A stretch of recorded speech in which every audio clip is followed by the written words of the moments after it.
الفل والجمال. اهلا وسهلا بيكو، معاكو نهلة فؤاد، وانت بتتفرج على برنامج خلاصة في 5. البرنامج اللي بنلخص فيه اهم واقوى الافكار في 5 دقايق وبس.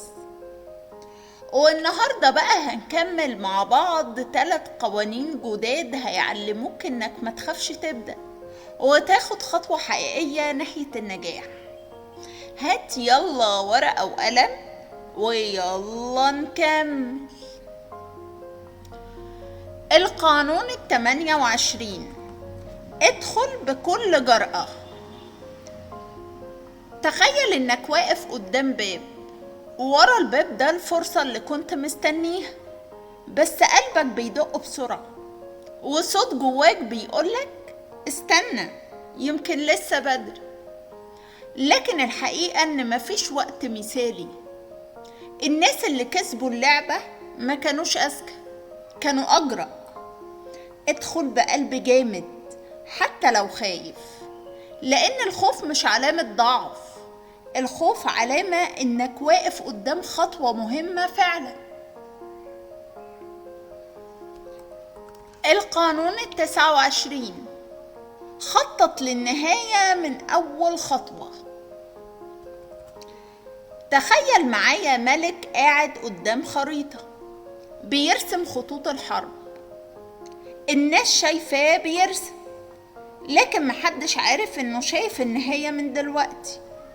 ده سر الأذكياء، انهم ما بيمشوش خطوة واحدة الا وهم عارفين اخرها فين. اللي ما بيعرفش النهاية بيتوه في النص، هو بيتحول لرقم في لعبة اكبر منه. القانون 30: خلي إنجازك باين كأنه طالع بسهولة ومن غير تعب. عارف الناس اللي بتحس إن النجاح عندهم سهل؟ اللي بيضحكوا هم في عز المعركة دول. الحقيقة إن هم بيتعبوا أكتر من الكل، بس عمرهم ما بيوروا ده. القانون ده بيقولك خلي الناس تشوف النتيجة مش المجهود، لأن القوة الحقيقية مش في الصراع، القوة في الهدوء اللي بعده. في النهاية في لعبة القوة، الخوف بوابتك، والتخطيط سلاحك، والإتقان هدوءك. ولو هتفتكر حاجة واحدة من ال3 قوانين دول، فافتكر إن الجرأة من غير خطة تهور، والخطة من غير هدوء فوضى. لكن لما تجمع ال3 ساعتها هي دي القوة الحقيقية. أنا نهلة فؤاد، ودي كانت خلاصة النهاردة.